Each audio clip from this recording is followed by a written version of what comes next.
Hello everyone, welcome to my channel. So guys, आज की video में आप देखेंगे ये unique and stylish side slit umbrella palazzo की कटिंग स्टिचिंग बहुत ही आसान तरीके से step by step. So guys, video को अच्छे से समझने के लिए एंड तक ज़रूर देखें, कहीं भी स्किप ना करें। वीडियो पसंद आए तो प्लीज़ वीडियो को लाइक करके शेयर ज़रूर कर दें और चैनल को भी सब्सक्राइब कर लीजिए, क्योंकि इस चैनल पर हमेशा आपको इस तरह की वीडियो मिलेंगी। सो गाइज, जैसा कि आप वीडियो में देख सकते हैं, ऊपर से अम्ब्रेला प्लाजो है एंड अंदर से हमारी स्ट्रेट पैंट या फिर आप लूज़ पैंट भी बना सकते हैं। सो गाइज़, ये अम्ब्रेला प्लाजो मेरे चैनल पर काफ़ी टाइम से रिक्वेस्टेड था, यानी काफ़ी मुझे रिक्वेस्ट आ रही थी इसकी कि आप साइड स्लिट अम्ब्रेला प्लाजो बनाइए। एंड इस प्लाजो के साथ जो मैंने कुर्ती बनाई है, ये मैंने लेस के साथ डिज़ाइन की है।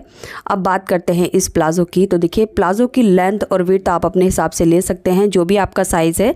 बस ये इन 3 साइज़ की हमें ज़रूरत पड़ेगी प्लाजो की कटिंग करने के लिए। आपका जो भी साइज़ है वो आप ले सकते हैं।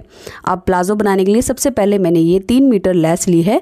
लेस का डिज़ाइन, लेस की विड्थ आप अपने हिसाब से चौड़ी या पतली ले सकते हैं। इसके बाद अब हम देख लेते हैं अपना फैब्रिक। तो टोटल मेरा 5 मीटर जॉर्जेट फैब्रिक है और 2 मीटर मेरा रेयॉन फैब्रिक है, जिसकी हम लाइनिंग बनाएंगे। अब देखिए, 5 मीटर फैब्रिक में से 3 मीटर हमारा अम्ब्रेला प्लाजो में यूज़ हो जाएगा और 2 मीटर हमारा जो है वो स्ट्रेट पैंट में हो जाएगा। तो 2 मीटर जॉर्जेट हम स्ट्रेट पैंट में यूज़ करेंगे और 2 मीटर लाइनिंग के साथ। सो ये मैंने 2 मीटर रेयॉन फैब्रिक लिया है लाइनिंग के लिए।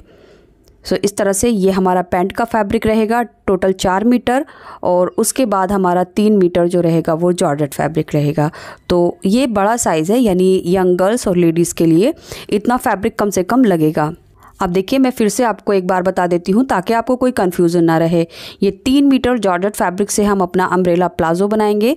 तो फैब्रिक की जो विड्थ है वो काफ़ी ज़्यादा है, इसलिए मैंने 3 मीटर लिया है। इसके बाद 2 मीटर हम लाइनिंग लेंगे रेयॉन फैब्रिक, और 2 मीटर फिर से हमने जॉर्जेट फैब्रिक लिया है। तो लाइनिंग और ये 2 मीटर जॉर्जेट से हम स्ट्रेट पैंट बनाएंगे और साथ में हमारी लेस है। तो सबसे पहले हम अपनी स्ट्रेट पैंट कट कर लेते हैं। तो इसकी कटिंग मैंने अपने चैनल पर कई बार बता दी है, लेकिन फिर भी मैं आज बता रही हूँ। ये देखिए, लाइनिंग वाले फैब्रिक को हम 4 फोल्ड कर लेंगे अपने हिप के अकॉर्डिंग। जितना भी हमारा हिप साइज़ है उसको 4 से डिवाइड करेंगे और उसमें 5 इंच प्लस करके फैब्रिक को 4 फोल्ड कर लेंगे। तो मैंने यहाँ पर लगभग 15 इंच के अराउंड इसको 4 फोल्ड कर लिया है, क्योंकि ये 40 हिप के लिए हम बना रहे हैं। और इसकी जो लेंथ है वो अभी 2 मीटर है, जितनी भी एक्स्ट्रा होगी बाद में कट कर देंगे।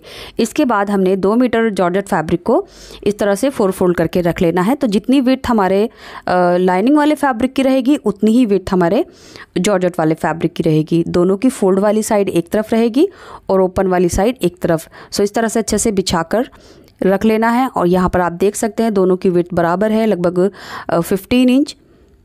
अब सभी साइड से हमने अच्छे से मिलाकर रख लेना है। तो यहाँ देख सकते हैं आप, थोड़ा सा जो अनइक्वल फैब्रिक है पहले सीधा मार्क करके इसको इस तरह से मार्क कर लेंगे। यहाँ पर हमने सीधा कर दिया है। अभी इस मार्क से ऊपर की तरफ 1 इंच निकालेंगे।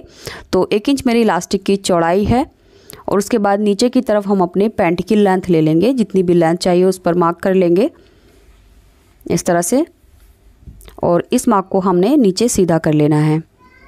तो ये हमारे प्लाजो की रेडी लेंथ होगी, इस पर मार्क करेंगे। तो लगभग मैंने 36 इंच लिया है। इस तरह से 36 इंच पर मुझे पैंट की लेंथ चाहिए। इसके बाद नीचे की तरफ हम फोल्ड करने के लिए जितना भी चाहिए उतना ले लेंगे। 2.5 से 3 इंच मैंने एक्स्ट्रा लेकर नीचे मार्क कर लिया है।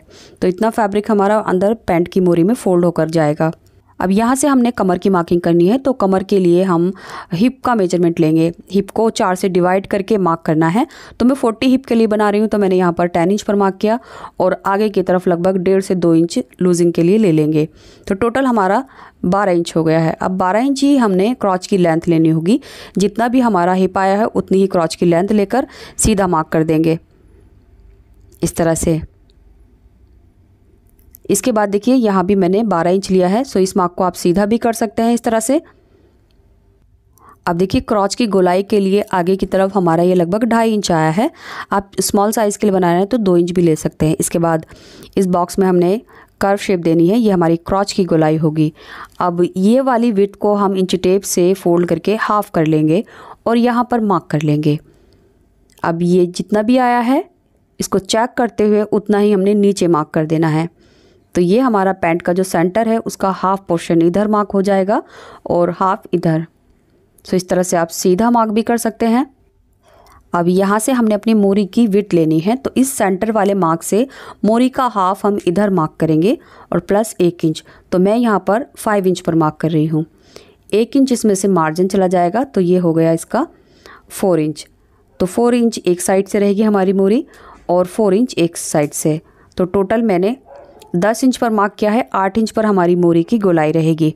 अब आप देख लीजिए, जितना भी मोरी आप पहनना पसंद करते हैं उतना लेकर मार्क कर सकते हैं। अब इस वाले दोनों पॉइंट को हमने इंच टेप रखकर इस तरह से मिलाना है। सो मैं डायरेक्ट इंच टेप से रखकर मिला रही हूँ, आप चाहे तो शेप पट्टी भी यूज़ कर सकते हैं। अब इसी तरह से ये वाले दोनों पॉइंट भी इंच टेप की हेल्प से मैं मिला दूँगी। सो यहाँ पर तिरछा मार्क आएगा। सो गाइज़, उम्मीद करती हूँ आपको ये अच्छे से समझ आ गया होगा। इससे पहले भी मैंने स्ट्रेट पैंट की कटिंग स्टिचिंग की वीडियो अपने चैनल पर पोस्ट कर रखी है, और अगर आपको कुछ समझ नहीं आए तो मुझे इसी वीडियो में कमेंट करके पूछ सकते हैं। अब देखिए, जो एक्स्ट्रा फैब्रिक है यहाँ से हम कट करके निकाल देंगे। ये हमारी लेंथ से एक्स्ट्रा फैब्रिक था। इसके बाद जो हमने मार्किंग की है इस पर कट कर लेंगे। तो जितनी भी हमने मार्किंग की है उस साइड में और इस साइड में, इनकी हमने कटिंग कर लेनी है। कटिंग करते हुए थोड़ा ध्यान से करेंगे, क्योंकि हमने फैब्रिक की लेयर काफ़ी ज़्यादा ले रखी है, इसलिए सीज़र में ये थोड़ा मोटा रहेगा, कटिंग करते हुए प्रॉब्लम रहेगी। बट हमारा ज़्यादा टाइम कंज्यूम ना रहे, इसलिए मैंने एक साथ कटिंग की है और इससे कटिंग इक्वल यानी बराबर भी हुई है। अब देखिए, जो हमारा मोरी का फोल्ड का मार्जिन है, यहाँ भी मैंने नॉचेज़ लगा लिए हैं। इतना फैब्रिक हमारा मोरी में फोल्ड हो जाएगा, तो लगभग 2 इंच एक्स्ट्रा लिया था मैंने। इसके बाद हमने देखिए ये फोल्ड वाली साइड है, इनको भी कट करके अलग कर लेना है। यानी 4 पीस हमारे जॉर्जेट वाले रहेंगे और 4 पीस हमारे लाइनिंग वाले रहेंगे। अब देखिए क्या करना है, 2 लेयर हम जॉर्जेट वाले की निकाल देंगे, यानी 2 पार्ट ये बैक के रहेंगे और सेम 2 पार्ट हमने लाइनिंग वाले फैब्रिक में से निकाल देंगे। सो ये हमारा बैक वाला पोर्शन है जो हम इसमें से हटा रहे हैं, और फ्रंट वाले पार्ट को यानी इन चारों लेयर को अब दोबारा से एक दूसरे के ऊपर बिछा देंगे। फ्रंट में हमने विड्थ में से कम करना है, तो यहाँ से मैं लगभग 1 इंच माइनस करके मार्क करूँगी। तो पूरी लेंथ में हमने इस साइड से 1-1 इंच पर मार्क करना है। इसके बाद हमने इसकी कटिंग कर लेनी है इस तरह से। अब देखिए, जो हमारी क्रॉच वाली साइड है फ्रंट में, यहाँ पर हमने नीचे की तरफ 1 इंच डाउन में मार्क करना है और इस मार्क को हम इस साइड में तिरछा करके मिला देंगे। तो फ्रंट का जो आसन रहता है वो हमारा थोड़ा छोटा रहता है, इसलिए हमने 1 इंच इसको डाउन किया है। अब इसकी हमने कटिंग करनी है इस तरह से। तो लीजिए, फ्रंट वाला पार्ट भी हमारा कट हो चुका है। सो फ्रेंड्स, ये हमारा फ्रंट वाला पार्ट है, तो इस पर मार्क कर देते हैं इस तरह से। अब इसकी स्टिचिंग करनी है, तो स्टिचिंग कैसे करनी है वो देख लेते हैं। जॉर्जेट वाला जो हमारा पार्ट है, इनको हमने राइट साइड अंदर रखनी है और यहाँ से इसके क्रॉस सिलने हैं। क्रॉच का जो दबाव है वो हम आधा इंच लेंगे। सो इस तरह से दोनों क्रॉच को देखिए मैंने सिल लिया है। इसके बाद हम इसको ओपन करेंगे और सीधी साइड ऊपर की तरफ रखेंगे, और इसके ऊपर अब हम अपना जॉर्जेट वाला पार्ट रखेंगे। इसकी राइट साइड ऊपर रहेगी इस तरह से, दोनों की राइट साइड ऊपर है। अब इनको हमने चारों तरफ से एक दूसरे के साथ कच्चा कर लेना है। सो इस तरह से ये दोनों एक दूसरे के साथ सिक्योर हो जाएंगे। तो यहाँ देख सकते हैं, जैसे मैंने ये बैक वाला पार्ट किया है उसी तरह से मैंने फ्रंट वाला पार्ट भी तैयार कर लिया है। अब इन दोनों की राइट साइड अंदर रखेंगे और साइड की स्टिच लगाएंगे। सो इस तरह से बराबर मिलाकर रखेंगे साइड से, और यहाँ से हम 1/2 इंच का दबाव लेकर सिलाई लगा देंगे इस तरह से। दोनों साइड से हमने सिलाई लगाने के बाद इसका जो मोरी है वो भी फोल्ड कर ली है। देख सकते हैं 2 इंच जो एक्स्ट्रा लिया था हमने अंदर की तरफ फोल्ड कर दिया है। अब इसकी इनर लेग में फिटिंग लगानी है, तो यहाँ पर जितना भी हमने एक्स्ट्रा लिया था साइड में उसको स्टिच कर देंगे। इस तरह से हमारी ये पैंट बिल्कुल रेडी हो गई है। अब हमने देखिए 3 मीटर जॉर्जेट वाला फैब्रिक लिया है। सो इसकी जो लंबाई है वो 3 मीटर डबल फोल्ड कर ली है, यानी 1.5 मीटर की लंबाई है डबल फोल्ड करने के बाद, और जो इसका अरज़ है वो 60 इंच है। अब हमने इसको इस तरह से ट्रायंगल शेप में 4 फोल्ड कर लेना है। सभी सिलवटों को अच्छे से निकाल कर हम कपड़े को बिछा लेंगे। ये 4 लेयर ओपन साइड है और ये फोल्डेड साइड है। इस कॉर्नर से हमने कमर की मार्किंग करनी है, तो उसके लिए हमने जो पैंट रेडी की थी उसकी कमर की गोलाई लेंगे। तो यहाँ देखिए, इसको मैं पहले 4 फोल्ड कर लेती हूँ। 4 फोल्ड करने के बाद इसकी जितनी भी चौड़ाई आएगी उसमें हम आधा इंच प्लस कर लेंगे। तो जो भी हमारी लेंथ आई है उसमें आधा इंच प्लस करके हमने इस वाले कॉर्नर पर मार्किंग करनी है। गोलाई देते हुए हमने इंच टेप को रखना है और ओपन साइड में एक मार्क कर लेना है। अब ओपन साइड में हमने इंच टेप रख के इस तरह से नीचे से इंच टेप को पीछे की तरफ घुमाते हुए डॉट डॉट करके पहले मार्किंग करनी है। इसके बाद हम इसको डार्क कर लेंगे और एक बार चेक भी कर लेंगे, जितना हमें चाहिए उतना होना चाहिए। अब यहाँ से हम अपने अम्ब्रेला प्लाज़ो की लेंथ लेंगे, तो फिर से हम 1 इंच ऊपर निकाल देंगे और जितनी भी हमें रेडी अम्ब्रेला प्लाज़ो की लेंथ चाहिए उसमें आधा से 1 इंच प्लस करके मार्क कर लेंगे। इसके बाद इंची टेप को ऊपर कॉर्नर पर रखेंगे और जहाँ हमने मार्क किया है उस लेंथ को चेक करेंगे। फिर वही लेंथ पर आगे की तरफ हमने इंची टेप को घुमाना है और इस तरह से धीरे धीरे थोड़ी थोड़ी दूरी पर गोलाई में मार्किंग करनी है। सो ऊपर कॉर्नर से नीचे तक लगभग 48 की लेंथ मेरी आई है। अब इस मार्क को हमने अच्छे से डार्क कर लिया है। सो ये हमारे प्लाज़ो की लेंथ रहेगी जिसके ऊपर 1 इंच लास्टिक आएगी। अब हमने जो मार्किंग की है इसकी कटिंग कर लेंगे। तो लीजिए इस तरह से कटिंग हो चुकी है। इसके बाद हमने क्रॉच की मार्किंग करनी है। सो गाइज नॉर्मली जो हम अम्ब्रेला प्लाज़ो बनाते हैं उसकी क्रॉच की मार्किंग ओपन वाली साइड से होती है, बट इस वाले प्लाज़ो में हम क्रॉच की मार्किंग फोल्ड वाली साइड करेंगे जिस तरफ हमारा फैब्रिक फोल्ड है। तो यहाँ पर हमने क्रॉच की लेंथ वही लेनी है जो हमने अभी अपनी पैंट में ली थी, यानी जितना भी हमारा क्रॉच पैंट में बना है उतना ही हम अम्ब्रेला प्लाज़ो में लेंगे। इसके बाद पीछे की तरफ हम 2 से 2.5 इंच मार्क कर देंगे। तो ये मार्क पीछे की तरफ सीधा होगा। अब इस वाले मार्क को यहाँ तिकोना करके हमने एक और मार्क करना है और अब इस मार्क में हम अपने क्रॉच की हल्की सी गोलाई दे देंगे। अब इसकी कटिंग कर लेंगे। तो गाइज आपको बस इतना ध्यान रखना है, जो ओपन वाली साइड है वहाँ से हमने क्रॉच नहीं बनाना है, फोल्ड वाली साइड से क्रॉच बनाएंगे। कटिंग के बाद अब हमने इसके क्रॉस सिलने हैं। तो देखिए ओपन होने के बाद ये कुछ इस तरह से दिखेगा। इसकी गोलाई में हमने आधा इंच का दबाव लेकर एक सिलाई लगानी है। सो यही हमारा क्रॉच है जिसको हमने इस तरह से स्टिच कर लिया है। अब इसको हम ओपन करेंगे। तो यहाँ से हमने इसको ओपन करना है। इसके बाद देखिए ये दूसरी वाली साइड जो है ये इसके ऊपर आएगी, यानी क्रॉच जो है वो आमने सामने रहेंगे। राइट साइड अभी अंदर हो गई है और रॉन्ग साइड बाहर की तरफ हो गई है। सो ये इतना गोलाई वाला पार्ट जो है वो हमारी कमर का रहेगा और ये हमारे प्लाज़ो की लेंथ है जो साइड से स्लिट खुलेंगे। इसके बाद स्लिट ओपन करने के लिए कमर से नीचे की तरफ 7 इंच पर मार्क करेंगे और इसको हम 1 इंच का दबाव लेकर एक सिलाई लगा देंगे। सिलाई लगाने के बाद ये हमारा बिल्कुल स्लिट्स की तरह हो गया है, जिसको हम आधा इंच का दबाव लेकर डबल फोल्ड करके एक सिलाई लगाएंगे और नीचे से भी हमने इसका घेरा फोल्ड कर लेना है। बिल्कुल इसी तरह से हम दूसरा पार्ट करेंगे।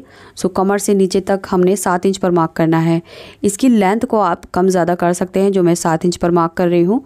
अब यहाँ भी हमने सिलाई लगानी है और उसके स्लिट्स और घेरा फोल्ड कर लेना है। सो गाइज यहाँ आप देख सकते हैं साइड से हमने दोनों स्टिच लगा लिए हैं। उसके बाद जो इसके स्लिट्स थे वो फोल्ड करके साथ साथ हमने घेरा भी फोल्ड कर लिया है। इसके बाद हमने प्लाज़ो को सीधा कर लेना है। सो इस तरह से हम पहले इसको राइट साइड में टर्न कर लेंगे और उसके बाद हमने स्लिट्स में लेस लगानी है। सो लेस के लिए सिंपली हमने लेस को एक साइड से रखकर दूसरी साइड में टर्न कर लेना है। एक सिलाई के साथ ही हमारी लेस इस तरह से लग जाएगी। सो लेस की लेंथ उतनी ही आ जाएगी जितना हमने स्लिट्स ओपन किए हैं। स्लिट्स की लेंथ आप कम भी कर सकते हैं और इससे ज़्यादा भी कर सकते हैं। तो बस जो हमने स्लिट खोला है दोनों साइड में हमने सिंपली ये लेस रखनी है और एक सिलाई के साथ इसको अटैच कर देना है और इसी तरह से मैं दूसरे साइड के स्लिट में भी ये लेस को लगा दूंगी। तो लीजिए लेस लगाने के बाद ये कुछ इस तरह से दिखेगा। अब हमने अपना सिंपल स्ट्रेट पैंट लेनी है जो अभी हमने रेडी किया है। सो इसकी भी राइट साइड ऊपर की तरफ है और प्लाज़ो की भी, दोनों की लेग्स इस तरह से एक दूसरे के साथ अंदर कर देंगे और अब हमने क्रॉच को आमने सामने रखते हुए यहाँ पर आधा इंच का दबाव लेकर दोनों को कमर के साइड से एक दूसरे के साथ जॉइंट कर देना है, यानी स्टिच लगा देनी है। सो इस तरह से ये देख सकते हैं आप, जो स्ट्रेट पैंट है वो अंदर की तरफ है और अम्ब्रेला प्लाज़ो बाहर की तरफ है। अब बेल्ट लगाने के लिए यहाँ पर मैंने लगभग 4 इंच चौड़ी एक फैब्रिक पट्टी ली है और इसकी जो लेंथ है वो हमारे प्लाज़ो की कमर की गोलाई से थोड़ी सी एक्स्ट्रा है क्योंकि ये मार्जिन रहेगा और इसकी जो लास्टिक है वो अपनी कमर के साइज़ से लेंगे। सो बेल्ट लगाने का तरीका और लास्टिक कितनी लेते हैं उसका तरीका वो मैं अपनी कई वीडियो में बता चुकी हूँ। अगर आपको नहीं आता तो मेरी कोई भी अम्ब्रेला प्लाज़ो की वीडियो उठाकर देख सकते हैं। सो गाइज़ इस तरह से ये हमारा अम्ब्रेला प्लाज़ो रेडी हो गया है। आपको इस अम्ब्रेला प्लाज़ो का डिज़ाइन कैसा लगा वो कमेंट बॉक्स में ज़रूर बताएं। एंड इस प्लाज़ो के साथ जो मैंने कुर्ती डिज़ाइन की है लेस के साथ, उसका वीडियो आपको यहाँ एंड स्क्रीन पर मिल जाएगा। सो यहाँ से टच करके आप डायरेक्ट कुर्ती की वीडियो देख सकते हैं। Thanks for watching this video.